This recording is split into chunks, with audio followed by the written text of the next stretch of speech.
हरि ओम श्री नारायणाय नमः। ओम परमात्मने नमः। ओम श्री गणेशाय ओम श्री राधा वल्लभाय नमः। ओम नमः शिवाय। जय माता की, जय माता की, जय माता की, जय माता की। हरि ओम श्री नारायणाय नमः। हाँ,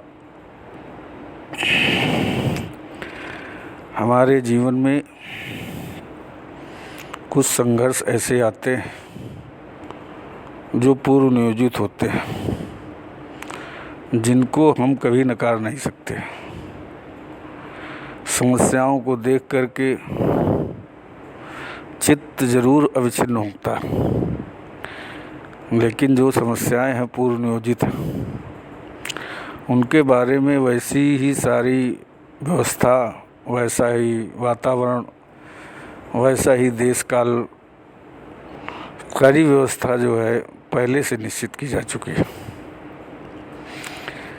जैसे चर्चा का विषय बना था कि जीवन एक प्रश्न है जिसे हम हल करना चाहते हैं। परमात्मा ने संसार रूपी रंगमंच पर हमें सिर्फ एक ही प्रश्न दे करके यहाँ उतारा है। वो है हमारी जिंदगी, हमारा जीवन, और उसके हल करने की सारी विधा भगवान ने स्वयं दे करके यहाँ प्रस्तुत किया है। जिस समय वो प्रश्न, मानव जीवन रूपी प्रश्न प्रदान किया जा रहा था, उस समय भगवान ने, ईश्वर ने, परमात्मा ने वो भी सूत्र प्रदान किया था जिससे जिंदगी रूपी प्रश्न हल किया जा सके। किंतु जब जीव संसार में आया तो भूमि परत भा ढाबर पानी, जन जीव ही माया लपटानी। जैसे ही संसार में पदार्पण जीव का हुआ, वैसे ही माया के आगोश में आकर के वो सूत्र भूल गया जिससे ये जीवन रूपी प्रश्न, ये जिंदगी रूपी प्रश्न हल होना था। और परमात्मा ने ये भी संकेत दिया था कि ये सूत्र कहीं आपको याद ना रहे, विस्मृत हो जाए, तो उसका एक ही तरीका है कि आत्मविभोर हो करके आप यदि हमारी याद करेंगे तो हम आपको जिंदगी रूपी प्रश्न हल करने का सूत्र पुनः बताएंगे। वो कभी आप भूल नहीं सकते। लेकिन चलो, सूत्र भूल गया तो भूल गया, लेकिन ये भी बात भूल गया कि जो भगवान ने कही थी कि जब भी आवश्यकता पड़े तो आत्मविभोर हो करके आप हमारी याद करना, हमें पुकारना, और हम आपको आपके जीवन रूपी प्रश्न का हल का माध्यम, जो सूत्र है, वो आपके स्मरण शक्ति में सदा सर्वदा के लिए रख देंगे। अब आत्मविभोर कैसे हुआ जाता है, इस विधा को जीव जानना ही नहीं चाहता। क्यों? काम, क्रोध, मोह, लोभ इत्यादि अवगुणों ने उसको जकड़ा रखा है। परमात्म शक्ति के संबंध में उसको कोई दिशा नहीं मिल रही है। अब आत्मविभोर कैसे हो? जब दिशा निश्चित नहीं है तो आत्मा में जो भाव है उनका सृजन कैसे होगा? इसीलिए प्रारब्ध इसी को कहते हैं। प्रारब्ध पहले रचा, पाछे रचा शरीर।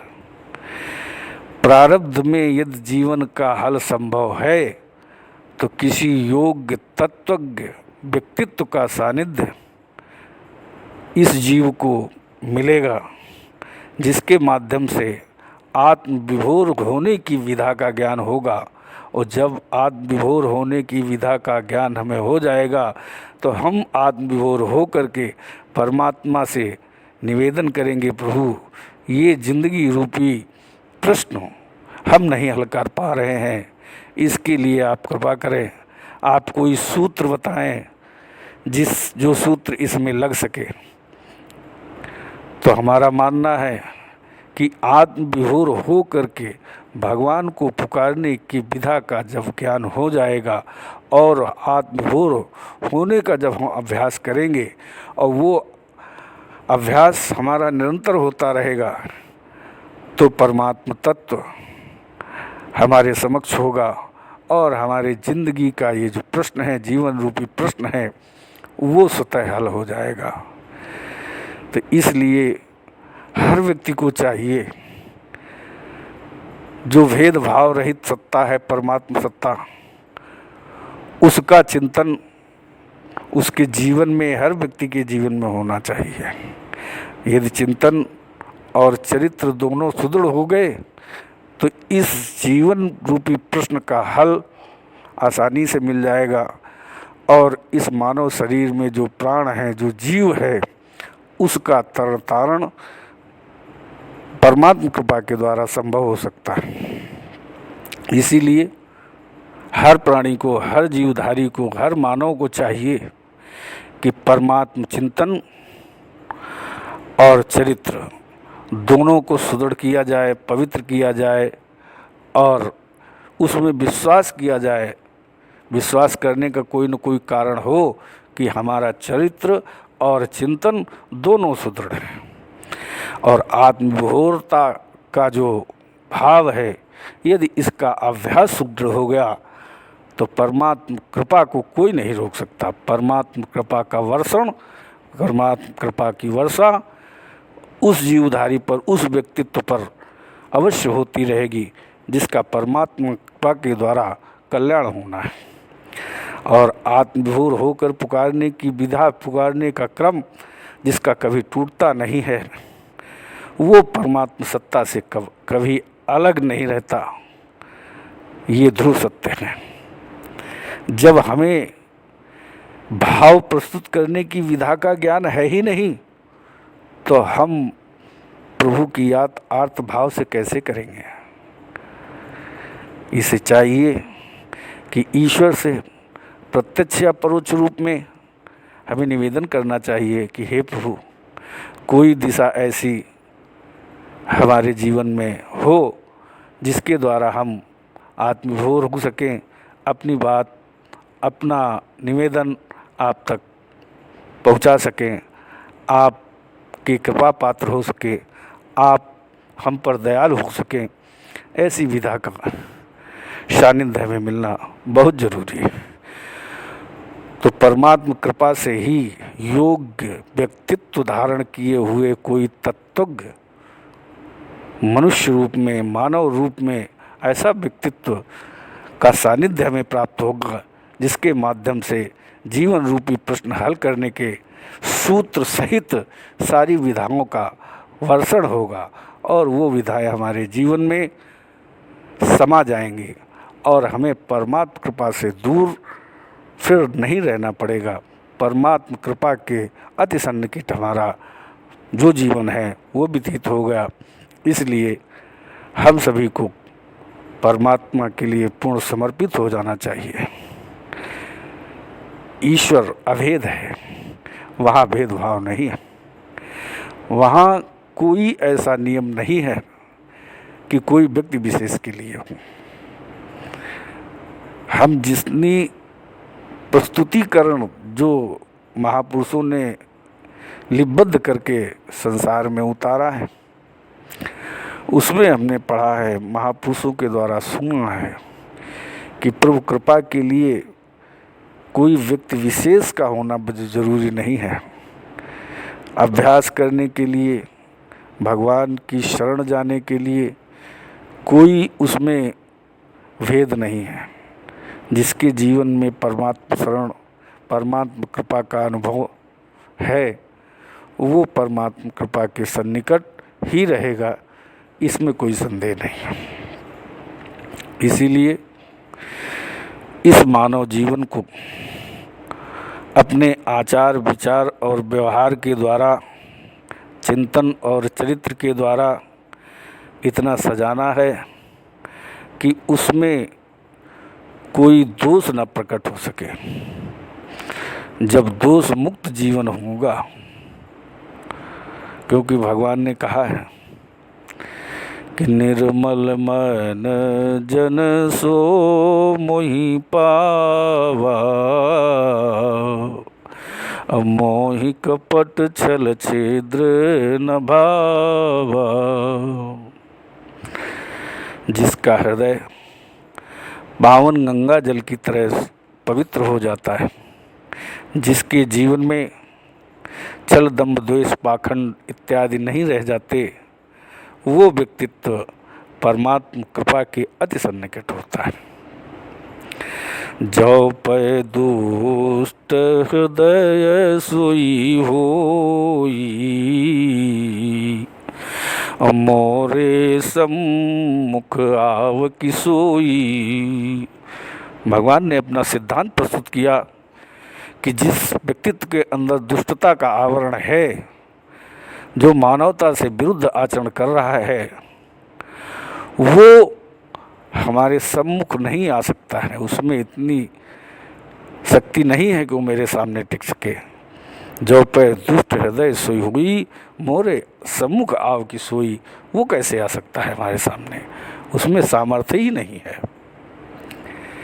इसलिए भगतिवंत अति नीचहु प्राणी,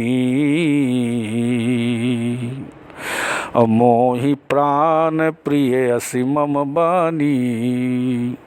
जिसका जीवन भक्ति में हो गया है, भक्ति रस से सराबोर हो गया है, जो प्रभु में जीवन व्यतीत कर रहा है, उस व्यक्तित्व को भगवान ने कहा वो हमें प्राणों से भी ज़्यादा प्यारा है। भगतिवंत अति नीचहु प्राणी, मोहि प्राण प्रिय असि मम बानी। ये हमारी वचन है, ये हमारी वाणी है कि वो हमें प्राणों से प्यारा है। जिसका जीवन प्रभु में है, जो भक्ति से ओतप्रोत है, ऐसा व्यक्तित्व प्रभु के अति सन्निकट होने वाला होता है। परमात्मा कृपा का वर्षण उस व्यक्तित्व के ऊपर सदा सर्वदा होता रहता है। इतना ही नहीं, रामावतार हुआ भगवान का। भगवान ने अपनी संपूर्ण व्यवस्था के साथ अपने अवतार को सुशोभित किया संसार में, और पूर्व से जो यहाँ व्यक्तित्व थे, जिसका उद्धार होना था, जिसका कल्याण होना था, सबका उन्होंने उद्धार किया। वही वनगमन की जब लीला भगवान ने प्रस्तुत की, अभिनय शुरू किया, तो जब माँ शबरी के आश्रम में, जो भीलनी परिवार की थी, उनके आश्रम में जब भगवान का पदार्पण हुआ, तो भीलनी ने, जानते हैं आपने क्या कहा था? हे प्रभु नारायण, मर्यादा पुरुषोत्तम श्री राम, शेषावतार लखन लाल जी, मैं तो तब से प्रतीक्षा आपकी कर रही हूँ जब आपका यहाँ जन्म ही नहीं हुआ था, जब आप लीला के लिए इस मृत्युलोक रूपी मंच में आप पधारे ही नहीं थे, तब से मैं आपका इंतजार कर रही हूँ। और आज वो सौभाग्य हमारे पूर्णों के समूह का उदय हुआ कि आपको इन भौतिक नेत्रों से मैं देख पा रही हूँ। और आइए, आसन ग्रहण करिए। आसन में बैठाती हैं और जो उनकी टोकरा था उसमें बेर, जो फल थे, उनको ला करके रख देती हैं और कहती हैं कि प्रभु आप भोग लगाइए। और जब भगवान बेरों को नैवेद्य के स्वरूप में प्राप्त करना शुरू करते हैं, तो भीलनी जानते हो क्या कहती है? प्रभु बेर अच्छे हैं, मीठे हैं, खट्टे तो नहीं है। उसकी भक्ति को देख करके भगवान अति प्रसन्न हो जाते हैं और उसको भक्ति का सम्राट बना देते हैं।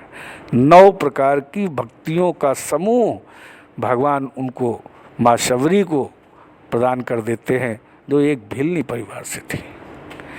तो दया कृपा की वर्षा उसी पर होती है जिसका जीवन भक्तिमय होता है और भगवान के आदर्शों पर जिसका जीवन चलता है। तो इसलिए हमारा मानना है कि परमात्म कृपा प्राप्त करने के लिए सदाचरण की आवश्यकता है। सदाचरण की आवश्यकता है। खान पान आचार विचार व्यवहार सब शुद्ध करने की ज़रूरत है। उल्टे सीधे आचरण नहीं करना, गंदा व्यवहार नहीं करना, हृदय को पवित्र रखना, काम क्रोध मोह लोभ आज जो बुरे आवरण हैं एक एक करके सबका परित्याग करना, यही अपने चिंतन और चरित्र को सुदृढ़ करने में सहायक होगा। इसलिए हमारा मानना है कि हम पूर्ण पवित्र और शुद्ध जीवन व्यतीत करें। परमात्मा कृपा हमारे ऊपर वर्षण हो। 84 लाख योनियों में जो जीव भ्रमण करता है, इस प्रगाढ़ समस्या से भगवत कृपा के द्वारा आप हम सभी मुक्त हों। यदि ऐसा हो तो इस जीव का और इस जीवन का कल्याण हो जाएगा। बोलिए अयोध्यानाथ की जय।